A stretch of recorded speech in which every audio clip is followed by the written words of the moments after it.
Sejam todas as pessoas muito bem-vindas ao Cidades 2030, o lugar onde a análise urbana encontra o chão da cidade, inspirando ações coletivas para a solução de problemas complexos. Eu me chamo Nathalie Volcade, serei a sua guia na travessia dessa jornada, em que discutiremos sobre bem-estar e criatividade no contexto urbano. Na conversa de hoje, traremos um novo olhar para o centro e convidamos Carita Nunes e Stael Majeski para conversar com a gente.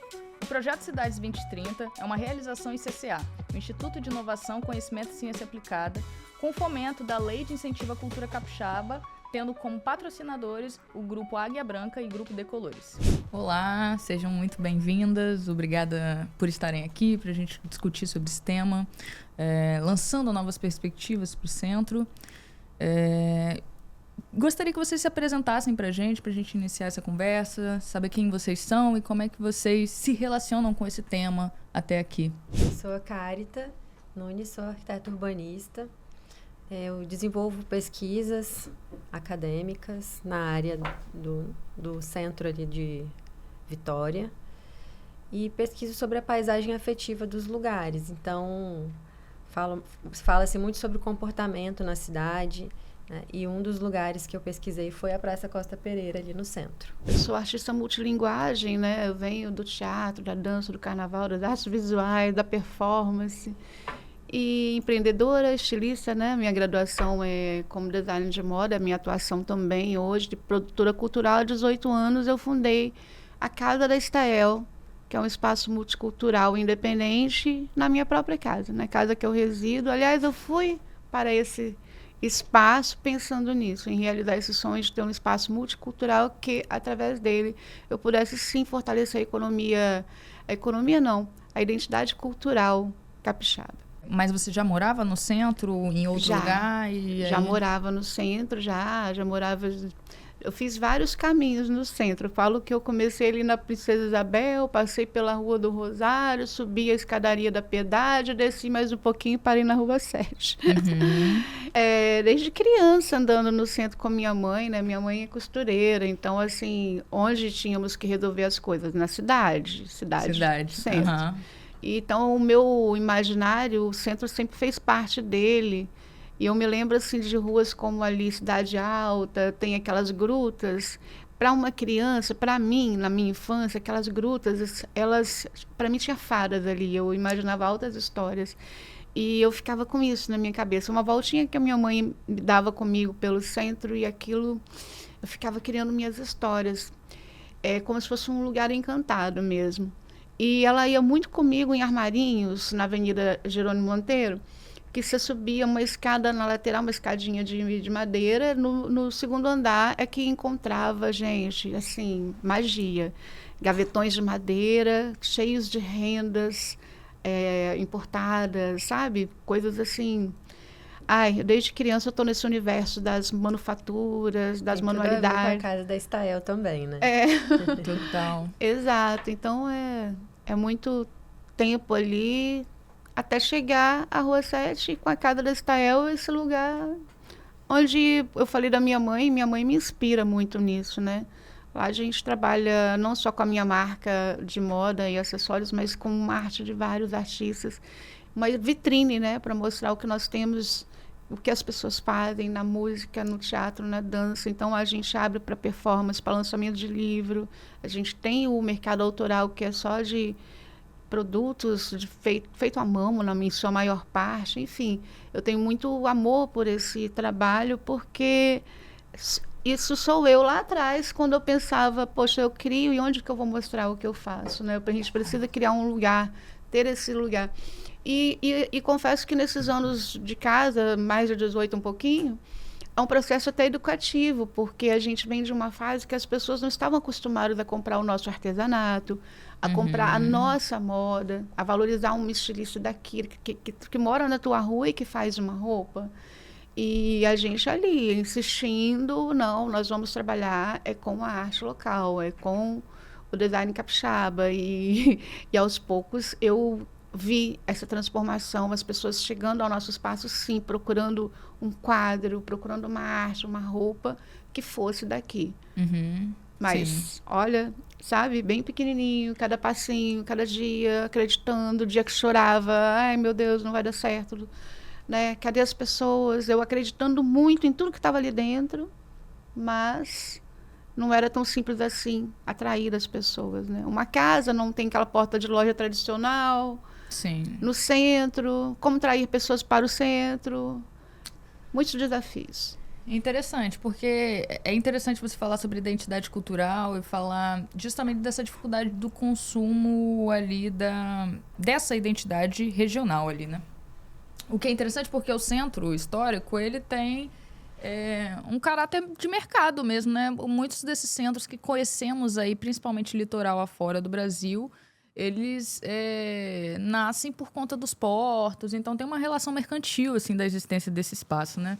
E é interessante pensar como mesmo uma relação mercantil, né, um espaço pensado para isso, ele não dá conta de outros processos para fazer a economia e a renda girar ali em quem está ocupando aquele território, não só passeando ali para estabelecer outras relações econômicas, etc.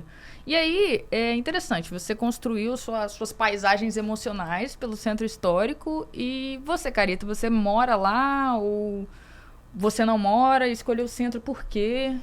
Então, eu não moro no centro hoje, mas eu nasci no centro e vivi lá toda a minha infância. Então, vivendo no meio das lojas, né, com a família de comerciante e andando aquelas ruas todas. Então, sempre estive por ali, estudava na escola que era anexa ao Parque Moscoso, estudei lá na Ernestina. Então, tudo isso também fez parte da minha paisagem afetiva. Eu acho que no final, depois, a gente acaba fazendo coisas que estão conectadas lá com coisas da nossa infância, né? Do nosso crescimento.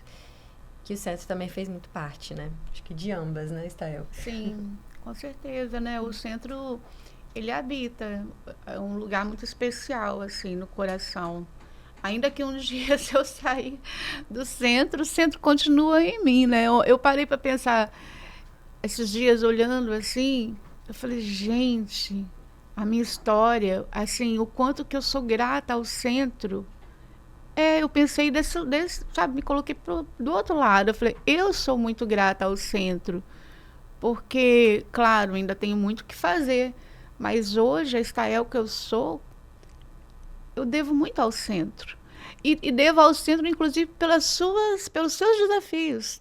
Talvez se não houvessem esses desafios, eu não seria a Estael que eu sou hoje. É sair do conforto, é querer mudar a história, é querer colaborar para um futuro desejável e possível, sabe? Sim. As nossas histórias individuais passam pelo centro, mas a história coletiva, né, do Espírito Santo como um todo também passa por ali. Então, acho que é um patrimônio para a gente, porque ali foram muitos os começos, né? O primeiro edifício considerado arranha-céu do Espírito Santo, o primeiro teatro. Primeiro, muita coisa. Primeira escada rolante. Primeira escada rolante. Então, muitos começos nasceram ali, começaram ali, que tem grande importância para todo mundo. Eu costumo até dizer assim, que não importa onde você mora, né, na Grande Vitória, não importa. O centro, ele é importante para todo cidadão capixaba. Ok. E o que é o centro hoje, então? Porque o que você... Por que paisagem afetiva no centro? Qual a importância disso? A importância porque ali conta a história de todo um estado, né? Um estado, município, e a história de muita gente passa por ali. Por isso é importante ter essa ideia de conscientização, de proteção do centro. E é um pouco recente, estava até conversando, né, com a Estael, é recente essa ideia de proteger o centro. Até 1976, a gente não tinha isso ainda, quase em nenhum lugar do mundo, essa ideia do conceito de preservar centros históricos. Eles ainda não eram vistos como históricos assim. Então, aqui para o Espírito Santo, essa ideia começa a tomar um pouco de forma através de pesquisas acadêmicas realizadas ali na UFES sobre esse movimento que estava acontecendo aí por fora da Unesco, né, que institui, através das Cartas de Veneza, a importância dos centros históricos. E, a partir disso, através da ciência, né, da academia, esses temas começam a ganhar tradução aqui em Vitória. E aí, a partir de... Isso foi no final da década de 80. Já estava... O centro daqui já havia sentido uma saturação, assim, digamos, né? Então, a partir de 1900, essas primeiras revitalizações, como se chamavam, né, começam a acontecer nesse percurso. Então, quando a gente começa a falar sobre revitalização, isso tem um projeto político que tem a ver com isso, de uma demanda que é externa, né? Isso, que nasce ali de pesquisas, né? Para entender e conceituar um espaço como histórico, que antes não era visto muito dessa forma ainda. E você sabe dizer pra gente o que é que essa carta... Quais foram alguns dos fundamentos que tornaram importante, né? Por que o centro histórico se tornou importante? Os centros se tornaram históricos importantes, assim, afinal? Sim. O centro, quando ele nasce, com aquelas ruas tortuosas, né, com aquelas ocupações iniciais, sem muito planejamento, e isso acontece em praticamente todos os centros do Brasil, né, até do mundo também. Então, com o tempo, vindo aí com a economia cafeeira do Espírito Santo e todos os potenciais que a gente tem aqui, o centro, que era totalmente habitado pela elite, ele fica sendo habitado por ela até a década de 60, de forma, né, mais intensa. Só que ele começa a virar também esse polo, né, um polo comercial, onde concentra todos os serviços. Por isso que quando você falou, Stael, eu ia até a cidade com a minha mãe. Então, o centro, ele começa a ter esse sentido, né, de cidade. É onde as pessoas reconhecem que, olha, aqui é uma cidade. Porque a verticalização começou a acontecer ali. Então, chega um momento que, lá em 1970, quando os bondinhos param de circular no centro de Vitória, isso dá lugar para os automóveis, né, começarem a circular. Então, ali acabou virando também um lugar de passagem para as outras cidades vizinhas, que começavam a ter também seus mini-centros, a população, né, com toda essa economia efervescente. As outras cidades começam a ser ocupadas também por trabalhadores. Então, virou um lugar muito de passagem. Quando isso acontece, as pontes começam a ser as maiores pontes, né? A segunda ponte e a terceira ponte começam a ser construídas para atender essa demanda, né? E aí vocês já imaginam, o centro começa a ter muito barulho, carro, buzina, lojas anunciando seus produtos, comícios, toda esses, como eu posso dizer, esse barulho, esse movimento, isso acaba essa poluição. Obrigada, Stael. Poluição sonora, visual, né? Isso acaba afastando a elite do centro nesse momento, que começou a ser muito popular, né? E aí, sim, eles começam a ir para outros... começa a ter essa migração para outros lugares, principalmente em direção à praia, né? Praia do Suá, Praia do Canto, né? Rapidinho, é daí que vem espraiamento, a ideia de espraiamento, de que as pessoas elas vão saindo dos centros e indo para outros... para o continente ou para a praia. Entendi. E nessa época, gente, acaba que antes eram feitos edifícios por encomenda, né? Então, você se encomendava um edifício e ia lá fazer. Mas com essa especulação, com esse crescimento e essa migração, antes mesmo da migração, começaram a ser feitos edifícios para venda e não por encomenda.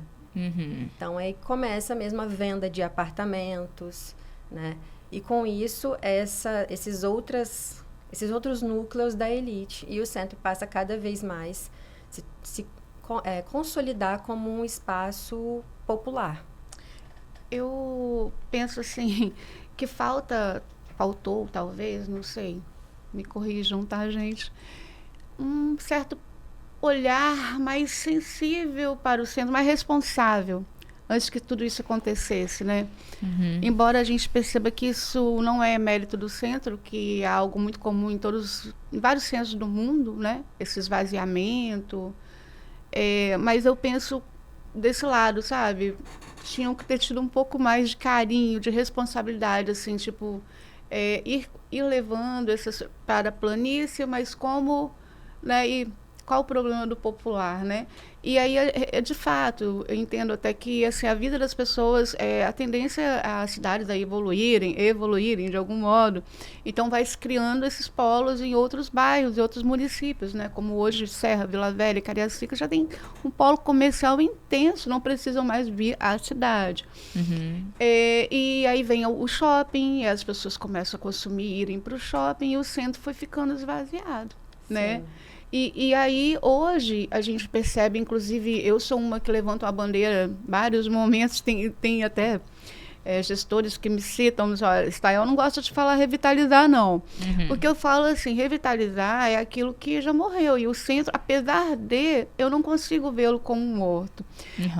Para quem mora, vive lá, ele é muito ativo, é muito vivo, inclusive eu digo, eu não vejo em outro lugar o que acontece no centro, assim, de tanto. E isso se deve muito, eu vejo dessa maneira, né, aos espaços culturais, sejam eles independentes ou públicos. Então, a vida cultural, que inclusive eu falo assim também, o berço da cultura está no centro, a cultura genuína no centro, não é um cenário arrumado, né, para acontecer uma ação. Não, o centro em si ele já é um cenário e as coisas acontecem de uma maneira muito orgânica. Mas, de fato, esses espaços culturais independentes, os agentes, os artistas que moram na região, fazem o centro ser esse lugar pulsante e que tem vida. Então, quando falam em revitalizar, eu falo assim, eu acho que nesse momento, principalmente nesse momento de esvaziamento, a gente precisa de um olhar de valorização.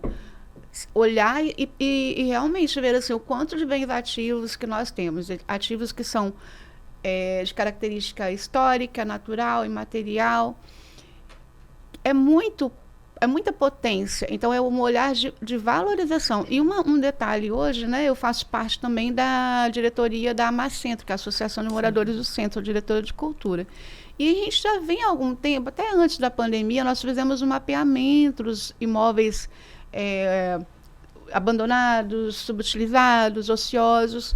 Naquele período, nós tínhamos somado em cerca de uns 119. Assim, nós, moradores, fomos às ruas e para fazer, anotando ali, 119 imóveis. Aí, pós isso, a própria gestão municipal, com a parceria da FAESA, novamente, percorreram pelo centro e esses, claro, pós-pandemia, a tendência aumentou, né? E hoje, uma das coisas que a gente reconhece, inclusive para colaborar com esse comércio pujante, nunca vai voltar, claro, a ser o mesmo. Não acredito nisso. A gente precisa de ressignificar isso aí. Mas a gente acredita muito na aposta da densidade habitacional.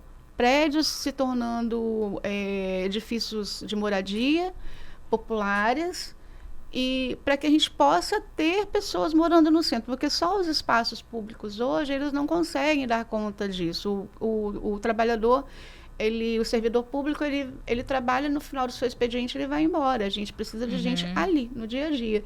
Então, hoje, assim, um cartão negativo do centro é a Avenida Jerônimo Monteiro, por exemplo, que é onde você, para quem não mora no centro, passa de carro e a primeira visão que ele tem. Nossa, o centro morreu, meu Deus, que cidade fantasma, né? Mas ela não entrou na Rua 7, não entrou na Gama Rosa, ela não vê o tanto que a gente faz ali. Então, essa rua, essa avenida, é uma rua que, inclusive, eu tenho muito carinho pelos casarios históricos, eu morro de pena. Tava a gente conversando, eu falando assim, poxa, quando, né, as gestões que vieram, os governos que vieram, e com essa ideia de modernizar, poxa, que bacana modernizar, mas se já tivessem já uma consciência desse conceito de preservação, talvez essa modernidade poderia ter vindo, mas respeitando já essa arquitetura histórica, né? Porque isso hoje, para mim, ajudaria muito nessa questão de se somos uma das cidades mais antigas do Brasil, somos, então, um sítio histórico, e a gente poderia hoje estar com um turismo muito mais pujante, enfim. Né? Então, assim, um centro histórico moderno, mas que respeite o seu passado, com pessoas morando, enfim.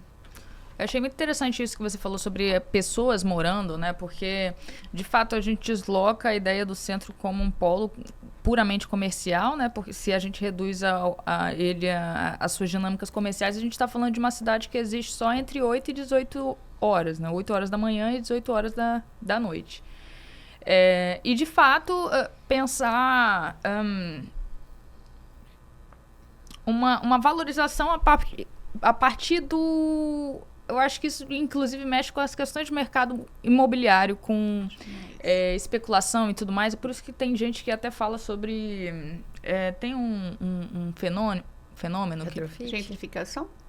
Eu ia falar gentrificação, mas retrofit também. Então, a gente mobiliza várias coisas a partir disso, assim, por causa das especulações imobiliárias, etc. Então, uma coisa que a Estael falou que eu achei interessante foi que ela se iniciou dizendo sobre o esvaziamento do centro. Mas é verdade, o centro ele nunca foi esvaziado, né? Sim. O que saiu ali do centro com volume foi a elite. E com ela, muitos dos investimentos que o centro recebia.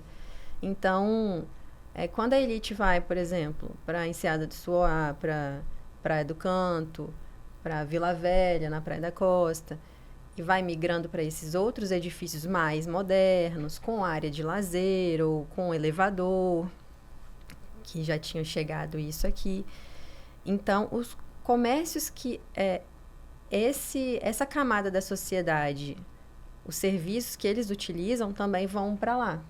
Sim. Então, aparentemente, o centro fica esvaziado, mas, na verdade, ele não se esvazia, porque começam a chegar os ambulantes, né?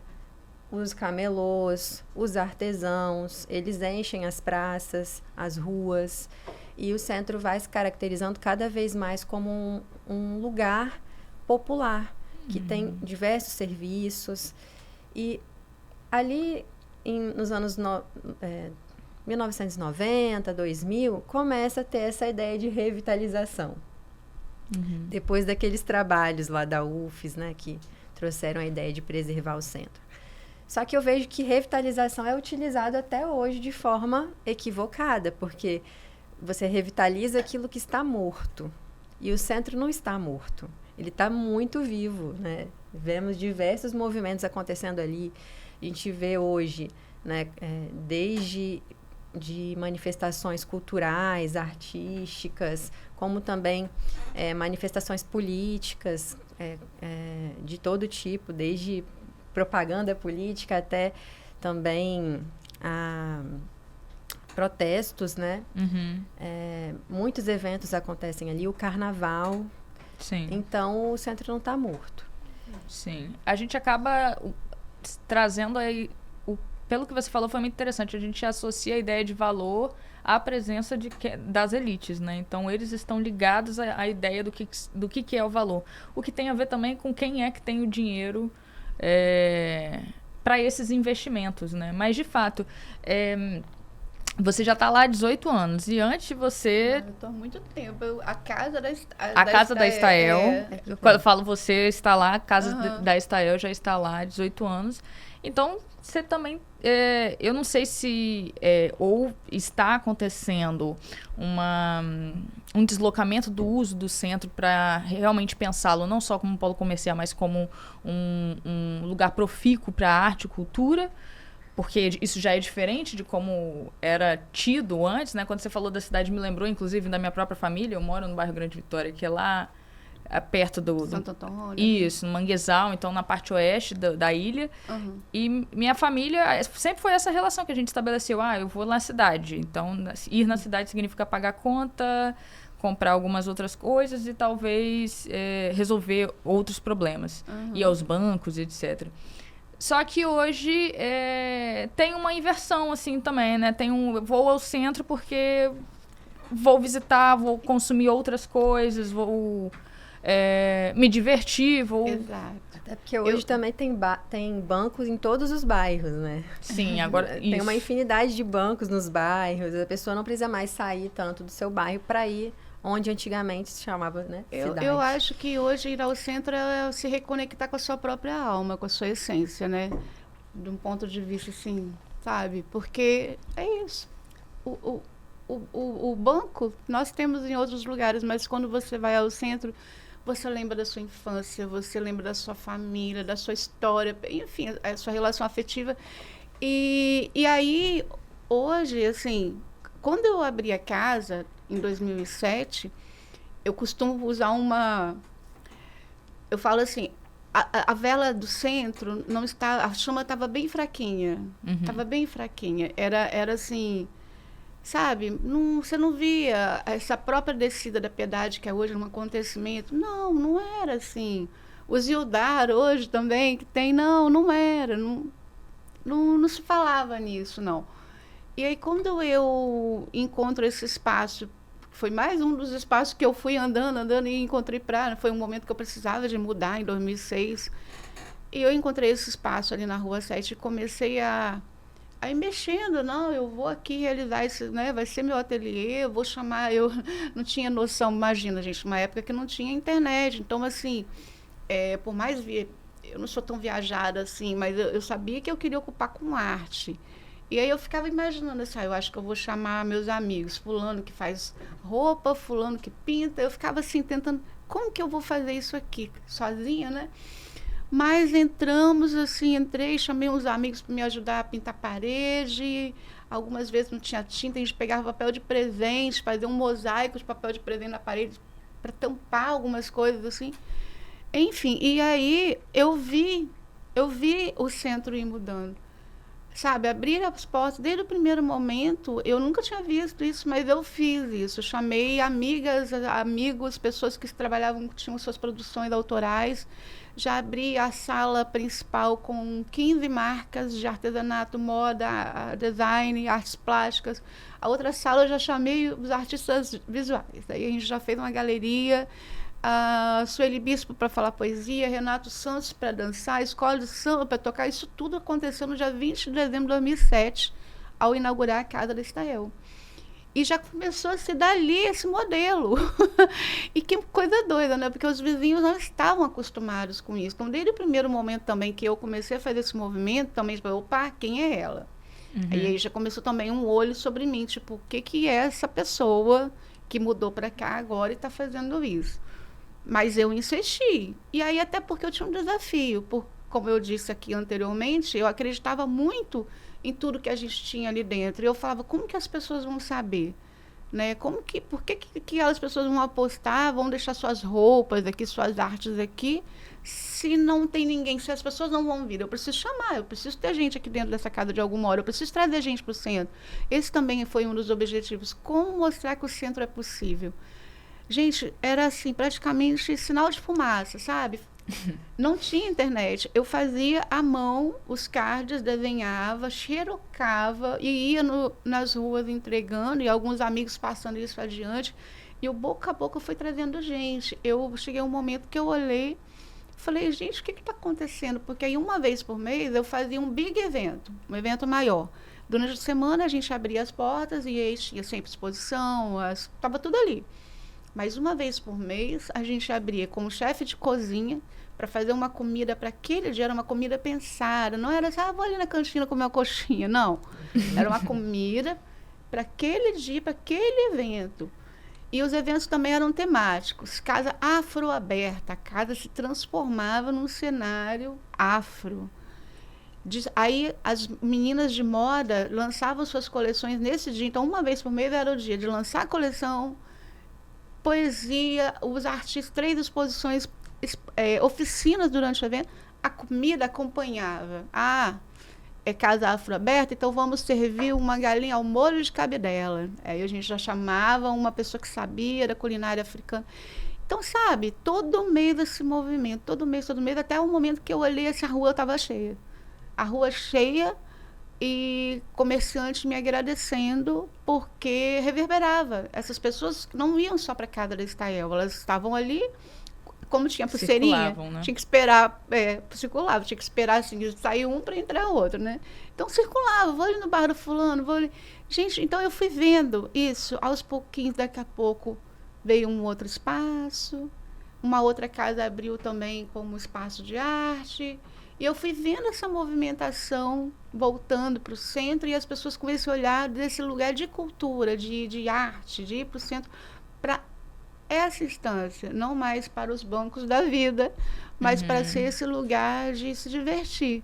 E aí vem a internet, as coisas começaram a ficar mais, né, abertas e se difundir mais, e outros espaços também surgindo, e é isso. Mas, assim, pós-pandemia também, eu acredito muito, né, que foi um momento ruim da nossa história, mas que o pós-pandemia, ele também fez uma coisa de que as pessoas queriam vir de volta para a rua, né? E aí a Rua 7 é esse lugar. É esse lugar democrático, onde todas as tribos se encontram, onde todas as gerações, todas as cores, todos estão na Rua 7, como ela disse, né? O movimento político, ele passa pela Rua 7, é o lugar de se manifestar, é o lugar de alegrar, é o lugar de rir, de chorar.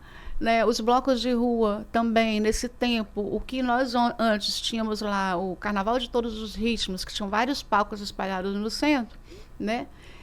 Nos últimos tempos a gente percebeu o aumento dos blocos e até que cresceu a um nível que nós hoje temos uma liga. Eu faço parte dessa liga que nós lançamos em 2019, que é o Blocão, que é a Liga dos Blocos de Rua do Centro de Vitória. Nós temos dentro dela uma média de uns 16 blocos, fora os clandestinos, em aspas, que é o quê? São os que surgiram nos últimos 3, 4 anos, que não ainda fazem inscrição na prefeitura, mas estão junto com a gente, dentro do nosso guarda-chuva, né, para a gente dar esse suporte para eles dentro do carnaval. E aí é muito interessante que nos últimos 2 anos surgiram blocos que você não está lá na divulgação da prefeitura, mas se você anda ali no beco, você encontra um bloco, você sobe outra rua, você encontra outro descendo. Então, quer dizer, o centro é esse lugar que você sabe, eu vou e vou ser feliz. Você está num casarão histórico, né? Que é um casarão de 1952, né?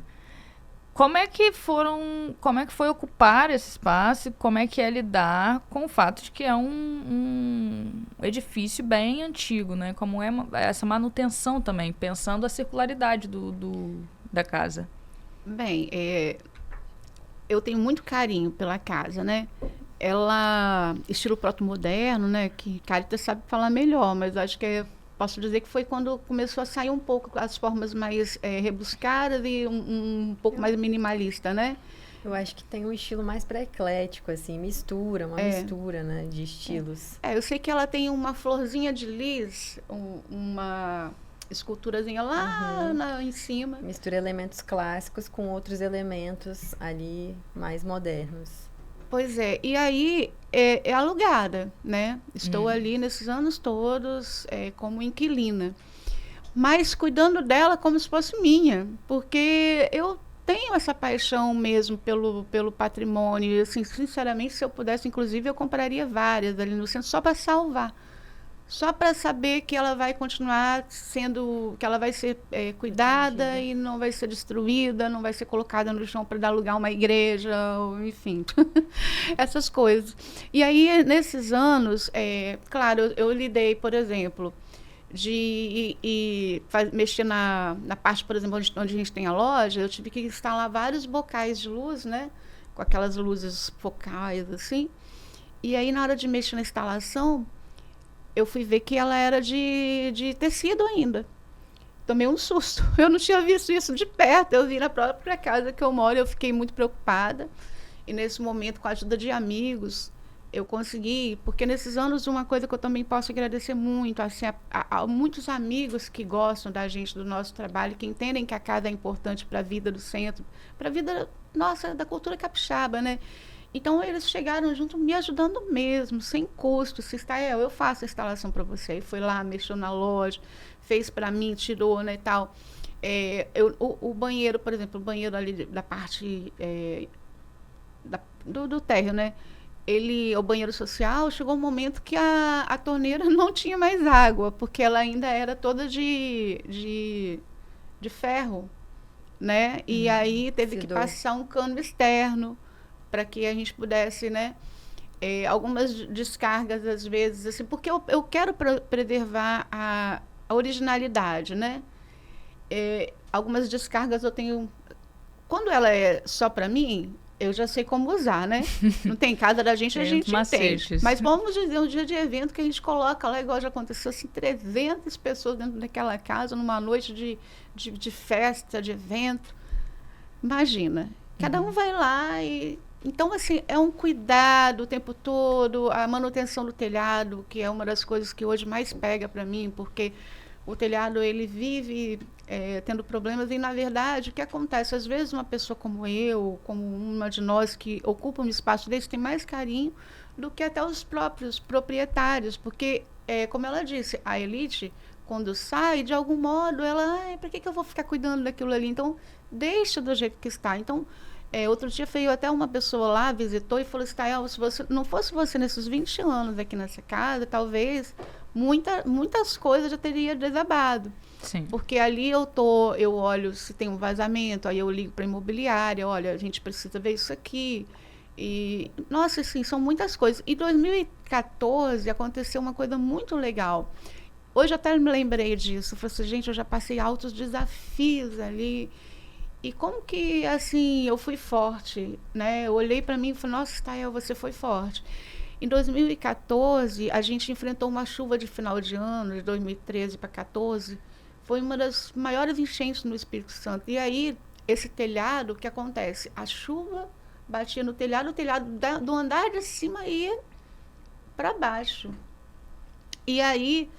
A sala onde a gente tem esse mercado autoral lá, com a arte de todo mundo, as sancas, que é linda, sabe?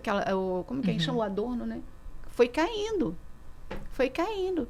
As paredes incharam, você passava aquela espátula e saía, camadas.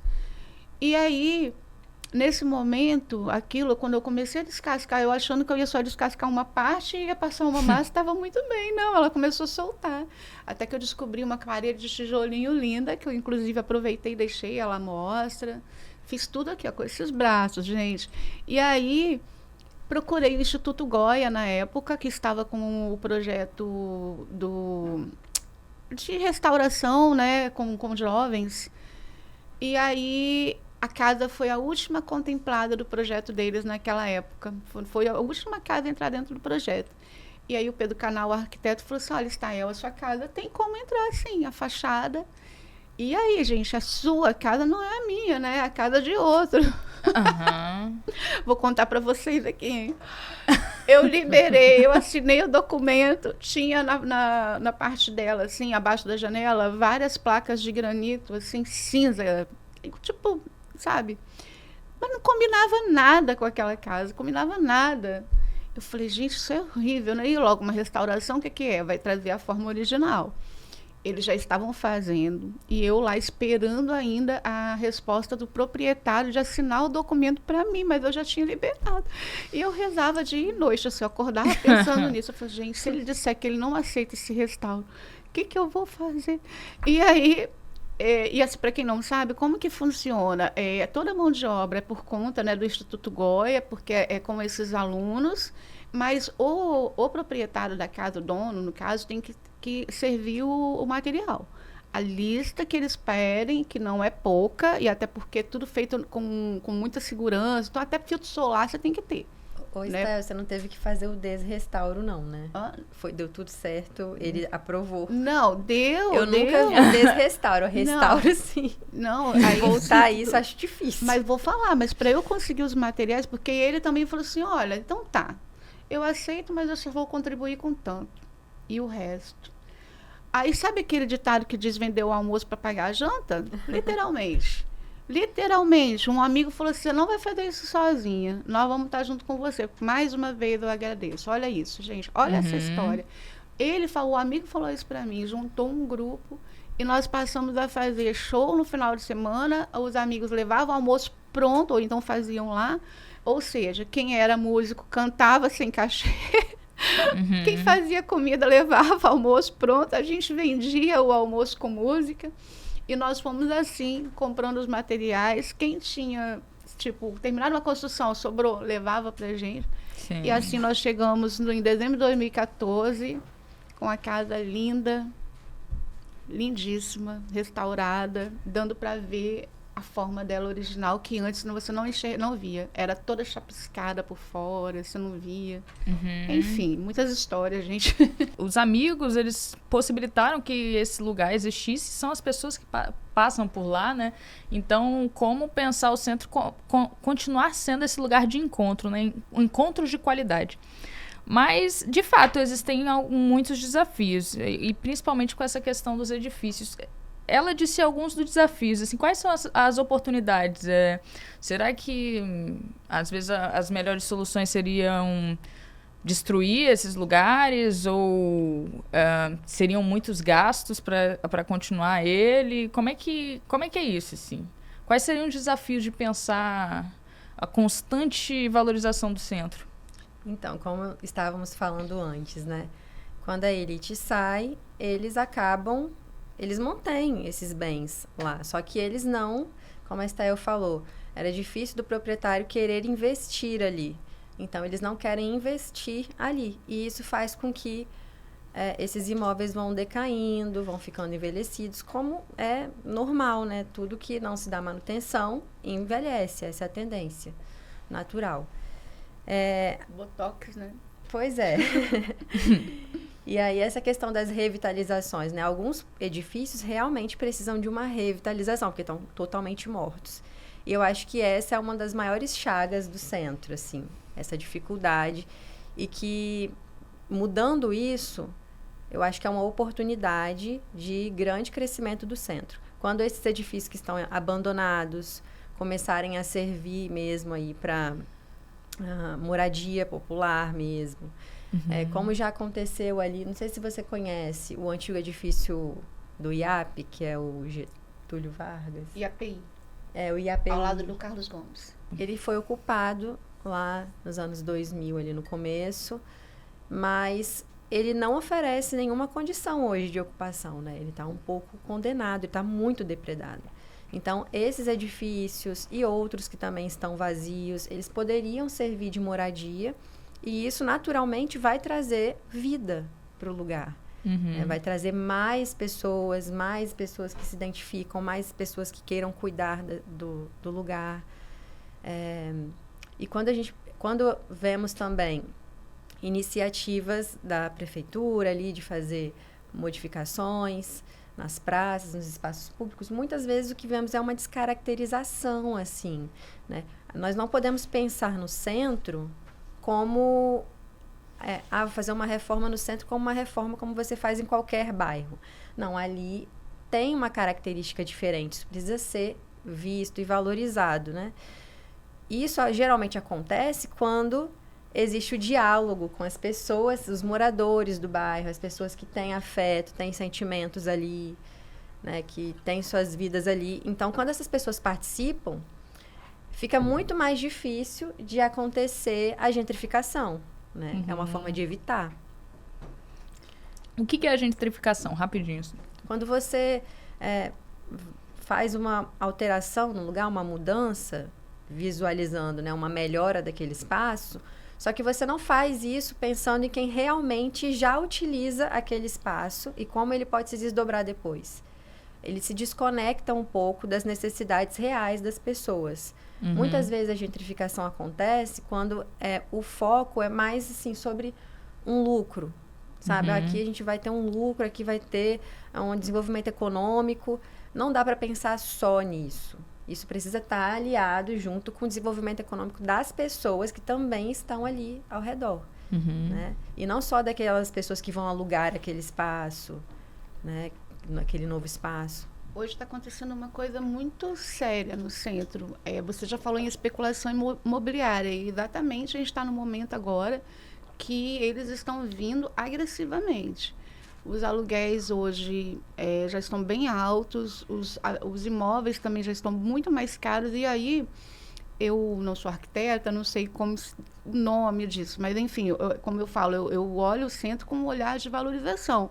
E eu acho que valorização, no meu ponto de vista, não é sobre a ótica de você aumenta o valor de um imóvel, que assim eu vou parecer fazer ser. Né? Eu vou mostrar para quem está de fora que eu aumentei, o valor, tá? Olha o valor. Mas o valor, para mim, é o outro. Né? E aí também não é entregar o centro a preço de banana, não é isso. Mas o que acontece com esse fato, eu acho que a gentrificação também um pouco é assim, tipo, nós que estamos ali há um tempo, trabalhando, fazendo, né, inúmeros movimentos coletivos para que o centro continue, aí quando vem essa questão dessa especulação, você acaba tendo que sair, porque você não sustenta estar naquele lugar, mantê-lo, e vem um outro que não tem essa relação afetiva, que é só mercadológica, toma aquele lugar, pega, não, eu tenho dinheiro, vai lá, compra aquele lugar, e o que faz, ele não está preocupado com a vida ativa das pessoas dali, ele está preocupado com o lucro dele. Mais ou menos isso, né? E aí o lugar vai morrendo aos poucos, né? Porque a alma dos lugares tem São uma as parte no pessoas. lugar, mas são as pessoas. Então, eu vejo também dessa forma, compartilho com essa mesma opinião que a sua. A gente, às vezes, assim, eu falo do centro, eu fico emocionada mesmo. Eu sou bêbada demais, mas eu fico emocionada. E aí, a gente conversando também, as imagens vão vindo à minha mente. Então, eu vou lembrando de tantas coisas, todos os movimentos. A gente, cara, como a gente é uma comunidade legal. Olha, a gente teve um momento de uma gestão aí que nós tínhamos que fechar os bares 10 horas da noite. 10 horas da noite, o povo tinha que ir para dentro de casa. Tipo assim, não quero ninguém na rua, o bar tem que fechar. Nós nos reunimos, a gente fez um cortejo pela Rua 7, Gama Rosa. Um cortejo fúnebre. A Rua Viva Morta, porque tinham colocado, inclusive, uma placa de Rua Viva, e nós fizemos o cortejo fúnebre da Rua Viva Morta. E nós arrumamos, vocês terem uma ideia, superprodução. Eu, vestida de viúva, papo furado, Edson Papo Furado, para quem não sabe, o ícone do nosso samba, uma figura que é emblemática, está sempre ali na nossa calçada, todo final de semana. Foi homenageado, inclusive, na Piedade, né? Isso, foi homenageado, primeiro intérprete, inclusive, né? Papo dentro do caixão, levado, Carlos Rabelo, uma grande figura também, que habitou o centro histórico, hoje está habitando um outro plano. Ele tocando um surdo e as pessoas nos acompanhando, e nós fizemos esse cortejo pela Rua 7, Gama Roda todinha, até chegar na Rua 7. Eu peguei o meu véu, gente, e cobri a placa de Rua Viva com o véu negro. Sabe? Olha isso, nós somos uma comunidade que a gente faz isso. E a gente faz isso de uma maneira que eu acho linda, sempre uma maneira artística, sempre com arte. É com surdo, é com poesia, é assim que a gente habita o centro. Isso é uma coisa que não tem volta, né? O centro, ele já foi um centro de elite, né? Ele passou por uma modernização e hoje ele é o que é. Não dá para fazer projetos que queiram apagar essas coisas. E digo, não só projetos urbanos, mas também projetos, políticas públicas e outros projetos ali que não entendam qual é a dinâmica do lugar, né? E o que é importante para entender a dinâmica do lugar?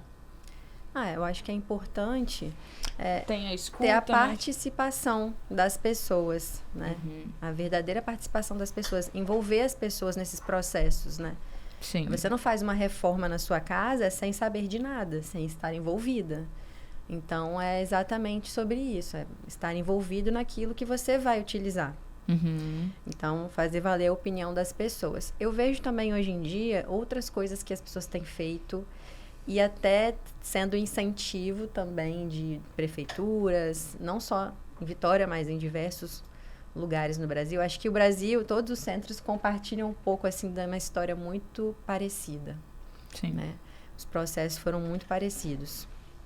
E aí tem certas iniciativas, uma delas é o retrofit, que é essa dificuldade que você teve, né, Stael, de olhar o fio é muito antigo e não liga na tomada atual. Então, é atualizar o edifício para os moldes atuais, né, as coisas que nós usamos atualmente, sem perder as características históricas que ele possui. Então, o retrofit tem sido uma boa iniciativa para trazer a moradia das pessoas para cá, né? Só que tem desafios também na implementação. Tem muitos apartamentos vazios, né? Muitos edifícios que ainda não conseguem financeiramente bancar um retrofit. Por isso, algumas prefeituras, né? Elas já oferecem alguns incentivos fiscais para que... redução do IPTU. a redução do IPTU, por exemplo, para que essas iniciativas sejam realmente feitas pelos proprietários dos edifícios. Eu acho que isso é uma boa forma, assim, é um exemplo de uma iniciativa que pode trazer mais vida, mais vitalidade ainda para o centro. Eu acredito nessa ação, mas eu acredito que falta também mais vontade, sabe? Porque tem situações, por exemplo, que nem essas dos proprietários que deixam seus imóveis ali. Você tem que ser mais incisivo. A política pública, ela tem que fazer... ela tem que realmente ser feita, ser realizada. Mas a gente sabe, né, como o sistema funciona. Porque as pessoas tinham que ser responsabilizadas. Sim. Não é simplesmente, não, tá lá, quer dizer, não tem uma multa, não tem... E Sim. fica. E outra coisa também que eu chamo a atenção, que isso me incomoda demais, por exemplo, é a questão da falta de fiscalização das placas, né, da sua identidade visual, das fachadas, das lojas do centro. O carteirão, por exemplo, da Praça 8. Ali, eu sempre olhei com muito amor também, porque se você for perceber, toda tem o relógio do lado de cá, aquelas lojas, todas são prédios históricos. É um quarteirão. Tem a Casas Bahia numa esquina e aqui o do meio, juntando com... E ainda o Banco Real, aquele quarteirão, são todas casas históricas. Então, se houvesse uma fiscalização mais rigorosa, do tipo de placa, do tamanho... Gente, eu conheci o Centro Histórico de Paraty. Tenho paixão por aquele lugar. São casinhas. Não tem placa, não tem esse... Que até vai saber falar, é a SEMI, aquele material... parece um vinil que passa né? Sim. Não tem ACM, não. Lá é tudo plaquinha, bonitinha, penduradinha, uma madeirinha. E todo mundo vai, e lotado. O Centro Histórico de Paraty cheio de turista. Comércio, sabe, pulsa. Aí, no centro, eles fazem essas coisas horrorosas, não tem uma fiscalização, vão destruindo. Eu me lembro, na época, acho que no período da pandemia ali, teve um que foi instalar esse ACM, inclusive, e a marquise caiu de um prédio histórico. E está lá até hoje, sem ser colocada de volta ao lugar. Era uma vez. Precisa ter iniciativa, por exemplo, como educação patrimonial também. Algo que comece, talvez, ali da infância, nessa conscientização. Hoje temos projetos legais que acontecem ali no centro com crianças. Mini urbanista, né? Sim, elas já vieram aqui, inclusive. Veio, então. Tem esse projeto, tem outros projetos legais também que acontecem. Sim. Já participei de alguns em escolas, para trazer essa conscientização. E essa familiaridade também das crianças. Às vezes as crianças, elas podem não ter autonomia de ir sozinhas, mas elas falam isso para os pais delas. Pai, aprendi sobre isso, vamos lá, eu quero conhecer. Então, isso também envolve a sociedade como um todo, né? A criança vai envolver os adultos, as pessoas com quem ela convive. E acho que isso faz com que a gente comece a ter um pouco mais de consciência. Se não me engano, em Minas Gerais, tem uma cidade que tem uma lei municipal para ter esse tipo de educação nas escolas. Ainda não existe aqui, mas eu acho que seria uma boa alternativa. Eu acho que a educação patrimonial ela é essencial. E eu me lembrei de uma outra questão também, que é uma luta nossa lá, que é o aterramento dos fios. Né? E aí, quando a gente fala de uma cidade, quando eu falo assim, sobre respeitar o patrimônio, assim, evoluir, modernizar, mas respeitar o patrimônio, é sobre isso, né? Então, quer dizer, como que hoje a gente tem aí a questão dos PCDs também, né? Então, a mobilidade urbana é muito importante. Então, uma das coisas como que você faz uma calçada cidadã se ela está cheia de postes que não tem como nem passar uma cadeira, por exemplo. Um cadeirante não tem nem como passar. Sim.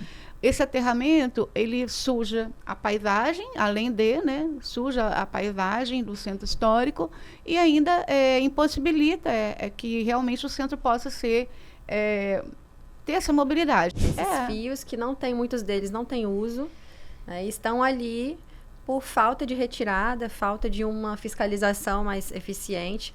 As calçadas em si são de responsabilidade dos proprietários, né? Mas realmente se torna... São muitos obstáculos, né? Não é só os fios elétricos, por exemplo. As companhias de telefones, as telecoms, elas deixam... tem cenas horríveis no centro, de você passar fio tá arrastado. Sim, é perigoso, sabe? Perigo, Pondo em perigo a vida das pessoas. Então, assim, é uma falta de respeito. Eu acho que isso tinha que ser cobrado, assim, das pessoas que... De todos, assim, todo serviço que é ofertado ao centro, tinha que pensar, olha, você está num centro histórico. Sim. O seu trabalho aqui é mais sensível, tenha cuidado. Não, eu vejo que não tem esse tratamento. Perfeito. Infelizmente, a gente já chegou no fim, passa muito rápido. Passa muito rápido. Passa rapidíssimo. Mas a gente vai encaminhar para o final, né, para vocês poderem falar pra gente outras redes onde a gente pode acompanhar vocês, mas só relembrando, né, o que a gente discutiu, o que é interessante que, de fato, parece que o centro, ele exige um outro tratamento. O planejamento urbano regional, ele precisa, então, respeitar a especificidade e a sensibilidade de lidar com um patrimônio, né, que ele vai continuar sendo utilizado, né, porque eu acredito que existe muito uma perspectiva de pensar o cuidado e manutenção do patrimônio, aquela coisa parada, né, como os museus, né, ela tá ali é um patrimônio que guarda algumas coisas que precisam ter um nível de tato para não sofrer as avarias, o risco do tempo, mas a gente está falando justamente de circulação de pessoas, de promover o encontro, então é lidar com o fato de que essas coisas elas vão passar por processos que precisam de manutenção, é o preço, né, de viver e da circularidade. E de fato, a gente demorou muito para falar disso, mas de fato o papel da instância pública, né? A gente falou bastante da elite e dessa classe que está nos centros de decisões, né, estão com dinheiro, e que, inclusive, impedem que o centro ele viva, né? Você falou sobre a casa viva no sentido de as pessoas elas possam utilizar com um nível de autonomia. Porque você falou sobre a casa da Estael, eu também lembro da Má Companhia, né? Porque eu faço parte do coletivo Elas Tramam. Então a gente está falando da Má Companhia que está numa sede já, se eu não me engano, há 12 anos. A Casa Vermelha, que também outra pessoa é dona daquele lugar e é uma questão para manter aquele lugar ocupado. Então eu vejo que isso se repete em várias questões ali, né? Outros donos que interrompem essa autonomia no território. Então, de fato, qual pode ser o papel da instância pública para que essas responsabilidades sejam reorganizadas, né? Sim, eu acredito que as prefeituras, em primeiro lugar, precisam ter especialistas nesse tema. É complicado, nós, enquanto profissionais de arquitetura, né? Eu também, falando agora como membro do Comitê de Preservação do Patrimônio, né, do CAL, é que nós vemos que tem pouquíssimos arquitetos à frente desses projetos. Tem, mas é um número insuficiente. Precisaria de uma equipe um pouco mais robusta, com mais pessoas, com mais perspectivas, pessoas que estudam mesmo a questão da preservação do patrimônio, arquitetos, pessoas habilitadas, né? E não vemos isso em grande número. Vemos poucas contratações, né? Então, acho que isso pode influenciar também em termos mais assertivos, né? Vemos hoje que existem iniciativas da prefeitura, inclusive tem obras que foram entregues, né, de reformas de praças, mas é uma revitalização? Não, não é uma revitalização. Então, a gente já vê que falta ali um critério, às vezes até em como será nomeado aquele trabalho. Uhum. Então, é a partir daí, os especialistas estarem em maior peso ali para poder entender realmente o que está sendo feito e fazer de forma mais certeira. Uhum. Perfeito. Então, infelizmente por hoje é só, mas para os nossos telespectadores que quiserem acompanhar o trabalho de vocês, se vocês quiserem compartilhar a rede, aonde a gente acompanha vocês, como podemos saber mais? Olha, fica o convite, né, para nos acompanhar. A Casa da Estael é @casa da Estael com S mudo no Instagram. Lá tem um link do nosso site também. E a gente está aberto sempre, de quarta a sábado, de quarta a sexta, de meio-dia às 19. Quando tem eventos noturnos, a gente vai até às 11 horas. No sábado, de 9 às 16. E quando tem eventos, também até à noite. A gente sempre tem um lançamento de livro, uma oficina. A galeria está sempre aberta. A gente tem biblioteca, sebo. Você ainda está abrindo no sábado para café da manhã? Isso é legal. Estou abrindo. E aí, uma coisa interessante que eu lembrei, que muitas vezes as pessoas pensam, olha, eu queria dar um presente para alguém daqui. Onde? Casa da Estael. Lá no nosso mercado autoral a gente tem moda, acessórios, cafés, cachaçinhas, enfim, tanto a parte de empório quanto acessório, moda, casacas, enfim. E eu procuro ter uma curadoria muito cuidadosa, sabe, de escolher peças e artesãos que têm realmente assim um trabalho com um acabamento bonito, que possa realmente mostrar o de melhor que a gente produz, né? Então, precisando, passa na Casa da Estael. Só para finalizar, quero falar que eu acho o centro um lugar maravilhoso para se conhecer, para visitar. A gente vê ali uma paisagem natural, né? Com aquele maciço central que tem lá no final da rua, que dá para ver. Sim. Tem a Baía de Vitória, tem todos esses edifícios históricos, né? E essa cultura acontecendo em vários lugares na Casa da Estael. Acho legal também a visita ali num teatro antigo, no Sesc Glória, no Carlos Gomes, que acabou de ser reformado e a reforma está muito linda. Então, fica o convite aí para quem está assistindo também. E para quem quiser me acompanhar, eu estou nas redes sociais como Carita, com K, .arquitetura. Não é só Carita Arquitetura. E lá eu coloco alguns artigos, algumas novidades também que eu venho visto. Perfeito, obrigada, gente. Muito obrigada. Espero que vocês gostem. Até a próxima.